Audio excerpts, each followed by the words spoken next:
Hey everyone, hope you're having a good day. My name's Andy. My channel's Finding Value. Today we're going to dive into Twitter, see what people are sharing on social media, like we normally do.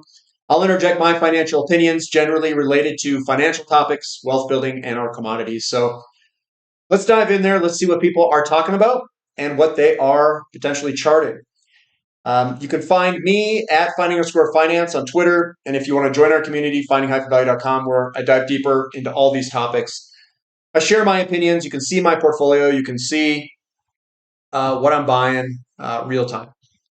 So Giovanni says the SPR, Strategic Petroleum Reserve, the 3 million barrels are being purchased for an average price of $77.69.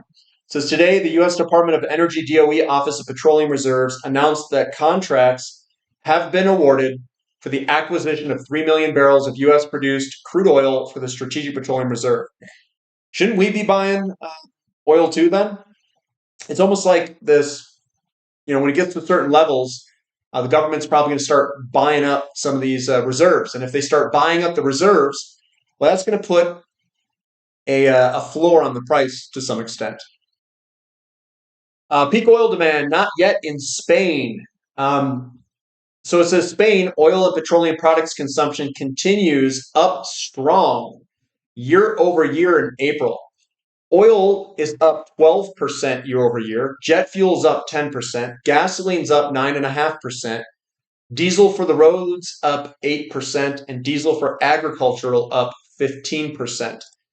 I thought some of these countries, if you go and you look at some of the countries, I think like Sweden and some of these other ones, maybe Norway, I can't remember which one it was, some of the largest adopters of electric vehicles. And it seems like they cannot reverse oil demand. It continues to go up in all of these countries. So look at this. I mean, Spain ripping it to the upside in terms of demand. Now, here's the question. Why is everyone so worried about the demand of oil if all of these metrics that are coming out show increases in oil demand? Why is everybody so worried about oil demand? I don't know. That's a good question. Maybe they do think that a recession potentially could be coming. Maybe. Here is HFI. It says, for those who are wondering why U.S. crude storage saw a build versus our expectation of a draw, look no further. Modified adjustments jumped to 1 million barrels per day again. That's 7 million barrels of unaccounted for crude. Now, here's something that seems a little bit weird. They're doing all of this weird stuff. They're adding in liquefied natural gas into these oil production figures. They've done that and moved that in a little while back. Now they've got this modified adjustment jumped to 1 million barrels per day. It's almost like they're trying to drive the price of crude oil down to maybe fill up some of their strategic petroleum reserves at lower prices. Maybe, maybe not. I don't know. I'm just reading information and trying to tie it together to come up with what the heck they are doing. Energy continues to be well hated. A contrarian investing is hard. Many claim to be contrarian investors, but few actually are.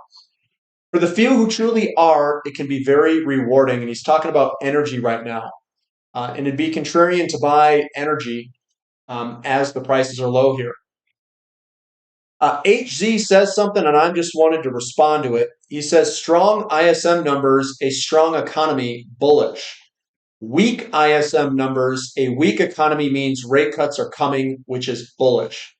I take a different viewpoint, maybe, and I'm not sure what he's exactly referring to as being bullish, but the stock market does really well under a weak economy.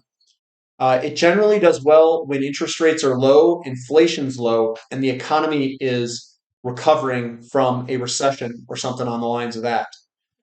When we go into a really strong economy, that generally is inflationary. That's when unemployment is really low, we get lots of inflation, and interest rates go up. And that's when stocks don't do well. That's when commodities do well. So a very strong, long-lasting economy is driven by demographics, and it usually drives bank lending, new homes being built, unemployment goes down, and commodities do well. Dividend seeker, do you view a home as an asset or a liability? Assume there is a mortgage payment. Well, from a cash flow perspective, it's a liability, but you have to live somewhere. So, is it the cheapest option that you can do? Right now, my home is an asset, in my opinion, because my options is I could sell it, get money from it, yes, but then I would have to go rent. And then if I rented, now I would be paying about 2.5 times the price that I am today to live in an equivalent home. And on top of it, I've got moving expenses. I've got, which I hate doing. I hate moving, guys. And I can be kicked out at the whim of any of these people that actually own the house. So depending on how wealthy you get, I think a home can be an asset based off of time savings, based off of inflation eating away that mortgage payment. So I have an interest rate of 2.75% on my mortgage, which is less than the rate of inflation. It is less than the interest rate that I can get on uh, treasury bonds and stuff like that. So I would consider me paying back less money in real time value for that mortgage as an asset. Yes, it's still a mortgage payment, but it's like loaning. I'm just going to make up a number. It's like loaning $200,000, but paying back in purchasing power of $100,000 over the life of the mortgage, or maybe even less. So that would actually be an asset because you're paying back less money and you're holding an asset that's going up in price. So I could see a debate in either camp. It's a liability technically because money is outflowing, but you have to live somewhere. And if it's the cheapest option on a 30-year time basis, I would consider it to be an asset, not a liability. Then there's the hassle of moving if you're renting, which I absolutely hate. And I hate having the power or control being someone who is the person who owns the house. I just don't want that. So if you plan to buy a home within the next 3 years, the money you're using should not be invested into the stock market. Yeah, I agree with that. Totally agree. I've seen people say, well, I need to buy something 3 months from now. I'm like, what are you doing? Like, you're gambling with money that you need. Not going to do that. Here's Gold Ventures, and I agree with this, what he says here. He says, in a precious metals bull market, which has clearly started, looking at gold, surprises come to the upside. If you prefer to trade the wiggles, the short-term market movements, like the arrogant technicians, odds are high that you're going to end up either chasing higher or staying empty-seated. Silver and miners have a lot of catching up to do. Totally agree with that. And the technicians, the short-term trading guys, good luck. Good luck. That's all I'm going to say. It's good luck to those guys. I'm going to stay long. We're in this bull market. We just entered it. There's no way that any of you guys or anyone else is going to get my shares till the end of the bull market. Unusual Whale says, breaking, the median mortgage payment in the United States hit a new record high, $2,894 per month. For May of 2024, that's an increase of 14% from 2023, plus 23% from 2022, and plus 78% from 2021 per Redfin. Yeah, it looks like a huge crash going on as mortgage rates continue to go up, not down. Probably nothing. It says small business hiring plans typically lead the unemployment rate. Now, here's the thing that I don't understand here. So we've come on down. If you're going to be bearish, you should have been bearish up here when we were at this like very high move upward. But now we're all the way down here, and it's like, okay, are we going to continue lower, or are we going to turn and move on up?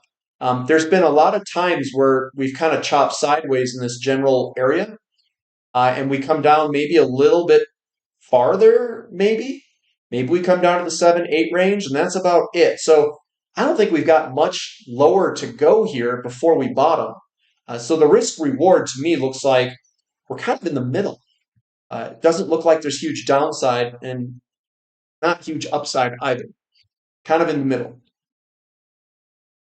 We've got Michael Oliver here. I wanted to talk about this, and I just clicked on it. He says, I just don't see what Gary is seeing. He's referring to Gary, oh God, what's his name? Gary Savage. He says, when silver finally breaks out above the long consolidation periods, it simply goes and gets more overbought than anyone thought possible in the process. It doesn't backtest in the way he is suggesting. Unless one thinks we are on the verge of a global margin call event like October 2008 or March 2020 again, which I doubt, says Oliver. And I'm in the same camp as him. Every time you get and you break these long consolidation periods, it runs, it consolidates underneath the resistance, runs, consolidates underneath the resistance, runs. We had a big pullback in '08 there, and then we ran all the way to the peak of 2011. So these things can run, and they can run into far overbought territories on relative strength indicators and all that BS that people use for short-term trading. Those short-term traders, they generally don't make a lot of money. So I've never done the short-term. I've tried short-term trading. I've converted to long-term because that's where all the money's made. So I don't try to play the wiggles, so to speak, like someone mentioned earlier, because the risk reward just isn't there. It's not, you don't make that much money. 30-40% gains, that's great. You can make them every once in a while, but you also lose a lot in the short term. I like playing the bigger, longer picture game and the investing game. Now here's oil. So remember those adjustments I was talking about earlier, the 1 million barrel adjustments, the 7 million barrels. So if you take that at face value, the commercial inventory of total petroleum stocks trending the wrong way. So if you take that adjusted number, which is a build of 13 million barrels, the fair value price is $71, suggesting WTI is overvalued by a couple of dollars. So who is right here? Are those adjustments right? Are they going to reverse them later? I don't know. But right now, if you were to use their data at face value, the WTI fair value price is $71. That's not what we're seeing in the chart. In the charts, we're seeing a bullish engulfing, which looks like it wants to go up. And those adjustments, I don't know why they're there, but they could be trying to refill the SPR and do things potentially. Texas is officially back above pre-pandemic inventory levels. Arizona, Florida, and Idaho are close behind. So active housing inventory for sale compared to pre-pandemic levels shift between May of 2019 and May of 2024. And you can see that the majority of the United States is still underneath that May 2019 active inventory housing level. There are a few that are creeping basically to levels that are the same as 2019, like Texas, Arizona, Idaho, Washington's getting a little bit close too, and Florida. Dow Gold equals 1. It says oil looks like it wants to revisit the lower trend line in the low 60s before making another run at breaking out. Multiple hundreds of dollars are eventually coming over the next decade. I agree. Now, are we going to go to the low 60s in the short term? I don't know. A lot of the times when I look at these charts, you get a three hump consolidation. One, two, and then the third hump, it doesn't go all the way back sometimes. Sometimes it breaks immediately, and sometimes you get a small one, like right where it's at, and it can go up. Other times it goes all the way down, and then the third hump can also do a false breakout and then a slingshot way to the upside. When looking at a lot of the charts of oil equities, they're kind of all over the place. Energy service and oil equities. So tough to say. It's tough to say. Some are in strong uptrends, like offshore oil companies. Some of them are still trending lower or sideways, like onshore drilling companies. There's other ones that are also like service companies of service companies. They haven't really moved all that much because they're later in the cycle. But I do think oil is going to rip, and it's going to rip to a level that is probably going to be ridiculous. It's probably going to be dollar related, credit expansion and dollar related, and that also links up with the real estate market. Saudi Arabia is not renewing the 50-year petrodollar agreement with the U.S., and it expires on June 9th, 2024. For those who don't know, the petrodollar was established in 1974, 3 years after the U.S. abandoned the gold standard. So under the petrodollar agreement, Saudi Arabia agreed to sell oil exclusively in U.S. dollars in exchange for U.S. military security and economic development assistance. Now you know why gold is moving. So we're breaking that 50-year petrodollar agreement June 9th, which is just a few days from now. And that could be one of the things that trigger a huge move in oil upwards to multi-$100. NVIDIA versus Enron, it's probably nothing, and he overlaid NVIDIA on top of Enron. Now, Enron was they were discounting future ideas to today and then putting it on the books and adding it as valuation. But it does look eerily similar of the movement of Enron. NVIDIA does. Here's uranium, big picture view, a friendly reminder. This is CCJ divided by SPX and where he thinks it might be going, which is way higher for CCJ versus SPX. And this is CCJ for SPX as well, and some of the fractal correlations here. And probably a big move higher coming soon. North Star says, so now that gold has broken through the resistance zone, the almost inevitable full back test. Now in smaller or later and bigger, it doesn't alter the overall direction of travel though. So the cup and handle roadmap he's got, the big cup, the handle, and the breakout, and then the potential retests if we were to get one.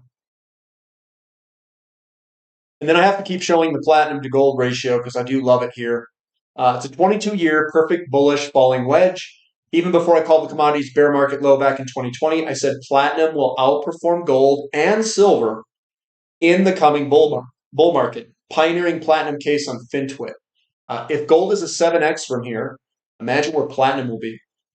Well, if it does, it'd be a 30. What is that? Let's just call it 5. It'd be 7 times 6, I guess. 7 times 6, 42. 42-time bull market. When price for this ratio chart moves up, platinum outperforms gold. False breakout, and then we're towards the bottom of the falling wedge. Let's get this thing rolling here. I'm definitely positioned for that move. Dow equals gold says, could silver revisit $26 to backtest the inverted head and shoulder neckline? Sure, but who cares? As far as I'm concerned, we've got the big breakout. The game has changed. Completely agree with him. I don't care about a stupid backtest in the short term. Yes, you can get cheaper shares. Yes, maybe it comes. Maybe it doesn't. It's broken out. It's ready to roll. I'm playing the big move to the upside.